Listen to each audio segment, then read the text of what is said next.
You've walked past it 1,000 times. Maybe you weren't even hungry, but something pulled you in anyway. Not a craving, not a decision. Something older than that. Something you never chose to feel.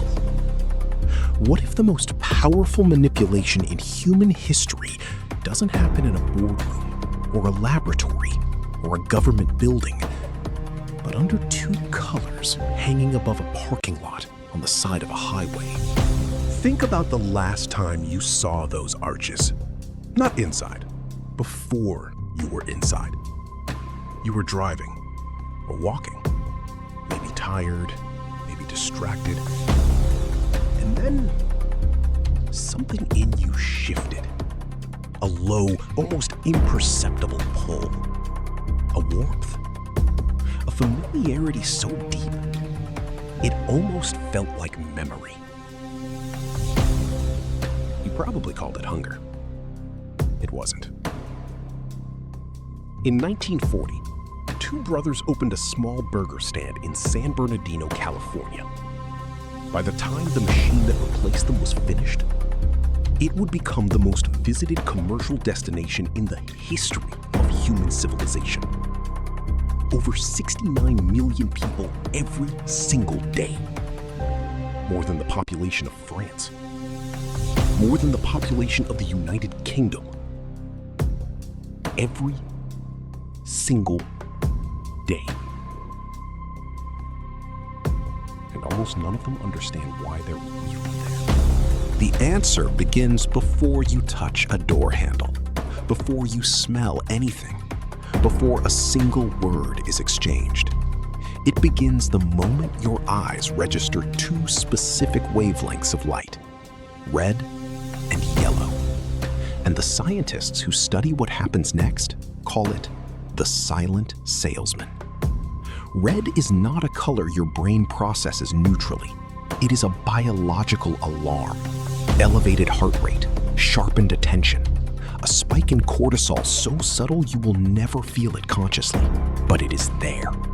Your nervous system responds to red the way it has for hundreds of thousands of years. It means fire. It means blood. It means pay attention. Something matters here. Now, add yellow. The color of sunlight, of warmth, of ripe fruit your ancestors survived on. Yellow signals to the deepest layer of your brain. This is safe. This is reward. This is food. Put them together, and you haven't just designed a logo. You've constructed a neurological trigger.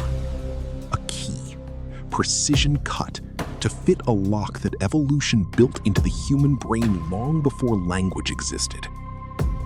But color is only the beginning. By the 1970s, a growing body of research was quietly reshaping the way corporations thought about physical space. Not decoration, engineering, environmental psychology. The science of how architecture, light, temperature, and texture alter human behavior without a single conscious thought. And then there is the smell. Human beings are the only animals that cook their food, and the smell of fat rendering at high heat is one of the most ancient reward signals in the human brain. McDonald's understood this so precisely that for decades, their French fry oil was partially derived from beef tallow, until public pressure changed the recipe. But the memory was already inside a generation of people. Hardwired.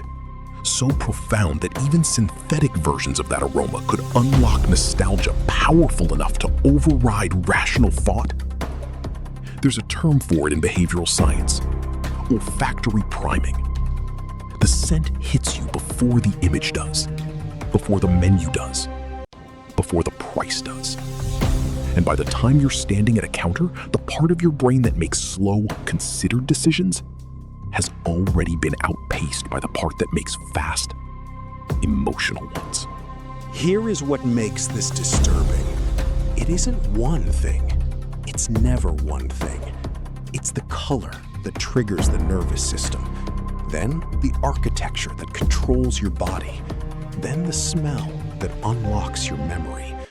Then the menu, designed by behavioral economists to anchor your attention to specific price points, to make the middle option feel like a bargain, to use language that bypasses the critical mind entirely.